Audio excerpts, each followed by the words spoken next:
consciousness, knowledge of one's own existence, the thoughts and feelings of an individual or of an aggregate of people.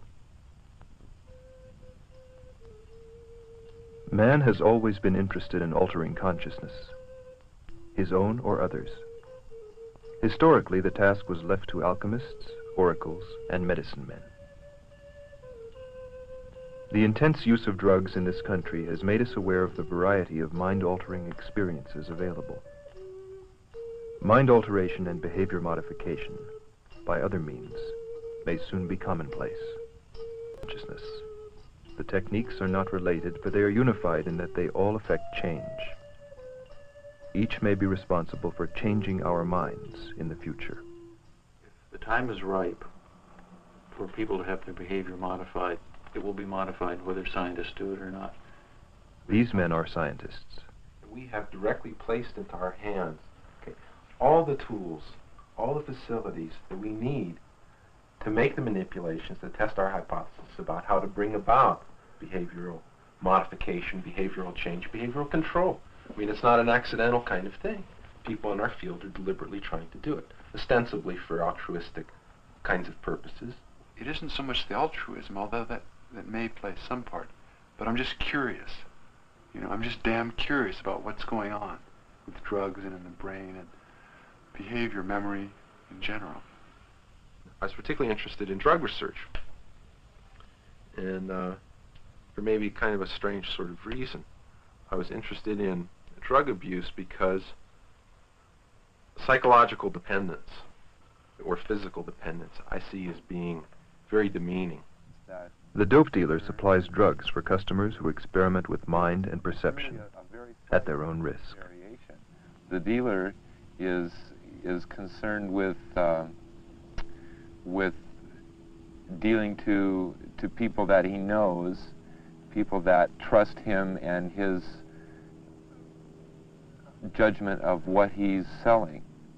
And the pusher is the person that will just take anything that comes his way, you know, regardless of quality, and put it on the street. A dealer with a progressive consciousness, he's going to deal only drugs that won't affect the people, his friends, in adverse manners, which are the organic drugs. You know, you got a good lid to sell, and then you sit down and you try it out, and you get stoned together, and you laugh a lot, and drink a few beers, and have a nice evening along with, you know, the sale. It's not necessarily being there to sell or to buy dope.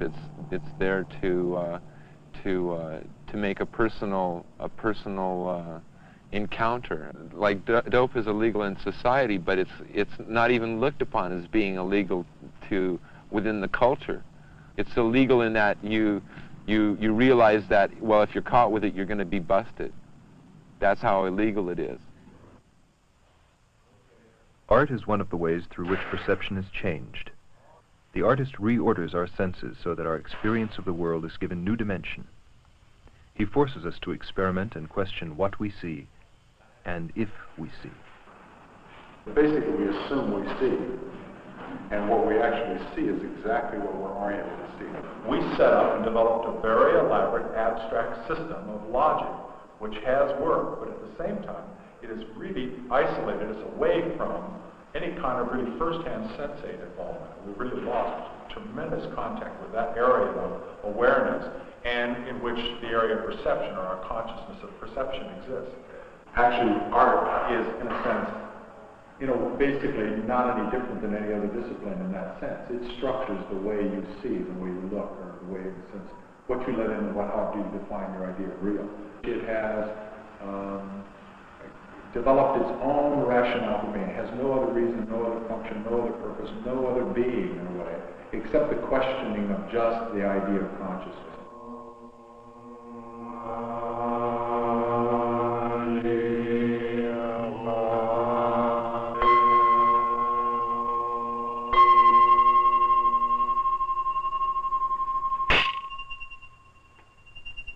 In Eastern cultures, meditation has long been a method to control and train the mind. Western technologists discovered that during meditation, the Zen master's brain produces a particularly strong alpha signal. Alpha feedback trains people to produce this signal in order to achieve the state of calm associated with meditation. And, this is essentially what we're trying to do with people who don't have the opportunity to get away from their daily lives and retreat to the hills and meditate all the time. Perhaps with a little technology, we can help them at least simulate portions of that experience. I think that in the West, people are technologically sophisticated, but as regards understanding mind control, they're very without experience. Our mind, especially the mind of the people in the West, is always occupied. Worry, happiness, thinking alone. Like in Buddhism, we say that our mind like a monkey mind, because it is like monkey. Therefore, it jumps up and down and always moving, occupied. People think too often that meditation makes you dreamy-minded, but it makes you wake up, so that your mind is always awake. And the other way, people live like people in dreamland generally. So you push on that and see what happens. The middle one? The one that makes you feel better. Makes funny, it makes everything I see jump. Everything you say is moving around. That's a real good button. In 1953, this series of therapeutic research experiments was conducted by Dr. Robert Heath of Tulane University. His subjects responded to electrical stimulation of isolated brain centers implanted with electrodes. We see here the possibility for direct physical manipulation of the mind and personality. Feel good, do you think? Or if you do it too much, does it have any bad effects on you? No bad effects at all. If I can buy one, I'll take one home from you. Yeah. I just feel like I don't have any thoughts like a human being. I'm just an animal walking around on the earth. Please don't do me like this. Please don't. I can't stand it. I don't like to feel like this. That's right.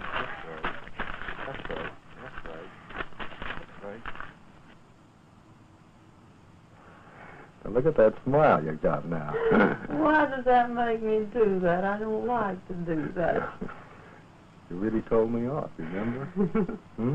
I know I did, but I couldn't help it. There are patients that are in, say, intractable pain, patients that have brain lesions. And as part of the therapy for these patients, it's necessary to do some research-oriented kinds of things, to find out where you are in the brain, for example. And hopefully you get a lot of reports out of these patients. What does this kind of stimulation feel like, and so forth. Okay? But there's a limit to how much you can get. Maybe scientists that are really interested in that are going to have to put those electrodes in their own brains. We've seen several methods for changing consciousness. Probably the most common and most accessible means for most people is through drugs. One scientist at UCLA is studying why people abuse them.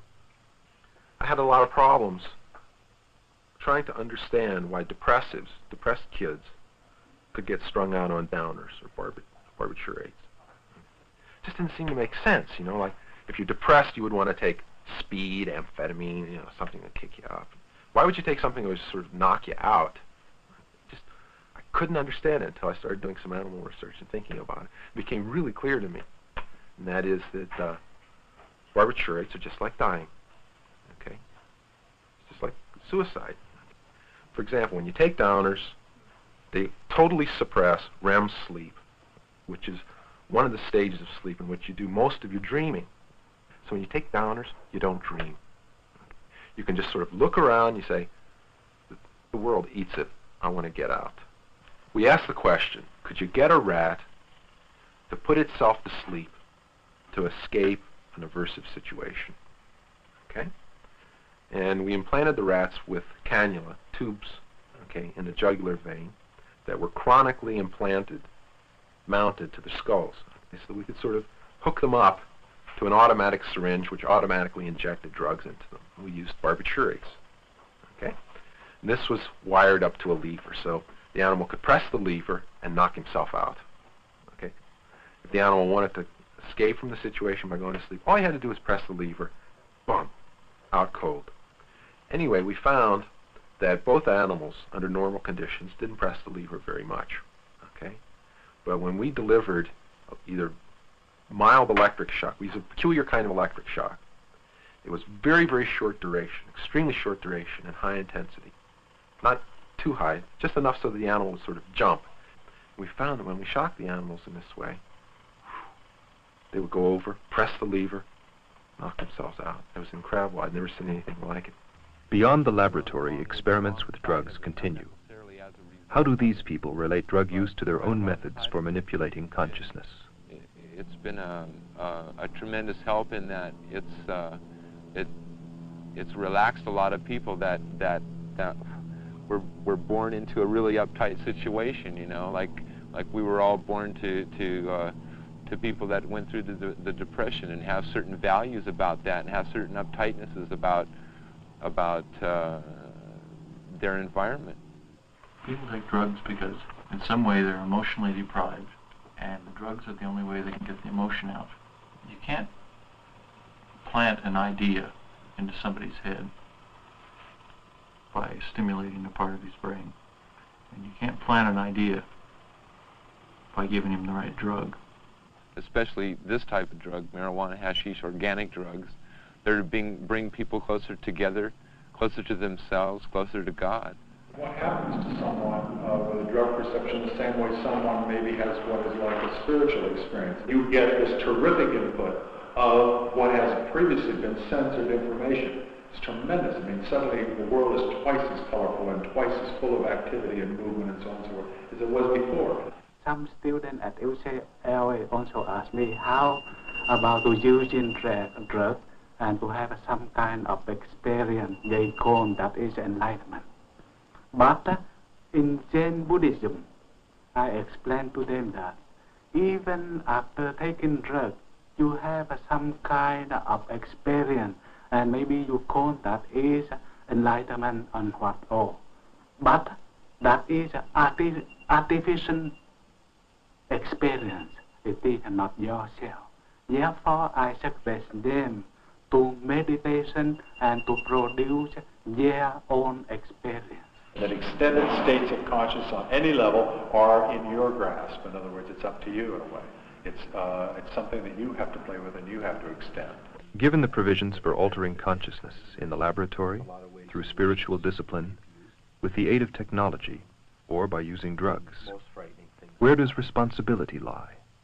People in the area that I'm in that do come up with research findings, okay, which would lead to a means to manipulate behavior, okay, always run the danger of having their findings abused. You have no control over anything that you come up with. It's completely out of your hands. But nothing you're saying is idiosyncratic to science. Everything you're saying is true of the newspaper man or of the media man in the widest extent. You're describing things that are true of a complex society. A dealer has no need to really feel. His responsibility is involved with quality and not necessarily with the possible effect on people's consciousness, because the dealer knows that what he puts on the market is good for people. If it does strange things to a dealer's head, then he knows that he better not put it on the market, because it's going to do strange things to other people's heads, and they're going to come back and they're going to say, wow, I thought you were my friend. And I feel as though I have a really major responsibility, not only for my own research in the area, but for the research that I know about. And when I know about research that I see as being dangerous, okay, then I feel as though I have responsibility maybe to do something about it. We don't know what the things we're doing are going to do, but we don't have power. And a lot of things of much wider circulation in the society have much wider power, and we don't know what they're going to do. The one interesting thing about being an artist now is that everything is a possibility, which means you start out from a state of total chaos. And you have to assume the responsibility for every single thing you do or do not do. There are a lot of ways to manipulate consciousness. There are innumerable ways. And I think there are a lot of healthy things, a lot of things important in the growth of the individual that result from these kind of manipulations. I think that people shouldn't simply be asking questions about whether people should take drugs or not, but they should put it into a much broader context as to what manipulating consciousness is all about.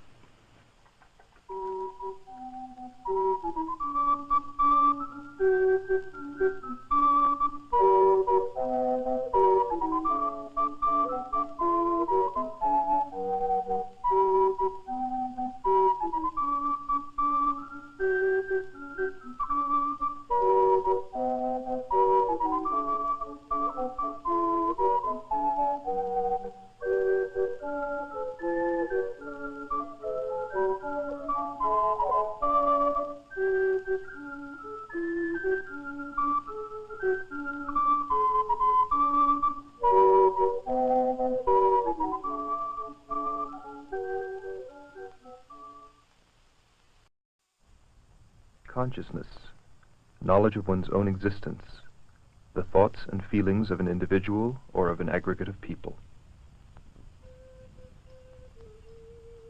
Man has always been interested in altering consciousness, his own or others. Historically, the task was left to alchemists, oracles, and medicine men. The intense use of drugs in this country has made us aware of the variety of mind-altering experiences available. Mind alteration and behavior modification, by other means, may soon be commonplace. Consciousness. The techniques are not related, but they are unified in that they all affect change. Each may be responsible for changing our minds in the future. If the time is ripe for people to have their behavior modified, it will be modified whether scientists do it or not. These men are scientists. We have directly placed into our hands all the tools, all the facilities that we need to make the manipulations that test our hypothesis about how to bring about behavioral modification, behavioral change, behavioral control. I mean, it's not an accidental kind of thing. People in our field are deliberately trying to do it, ostensibly for altruistic kinds of purposes. It isn't so much the altruism, although that may play some part, but I'm just curious. You know, I'm just damn curious about what's going on with drugs and in the brain and behavior, memory in general. I was particularly interested in drug research, and for maybe kind of a strange sort of reason. I was interested in drug abuse because psychological dependence or physical dependence I see as being very demeaning. The dope dealer supplies drugs for customers who experiment with mind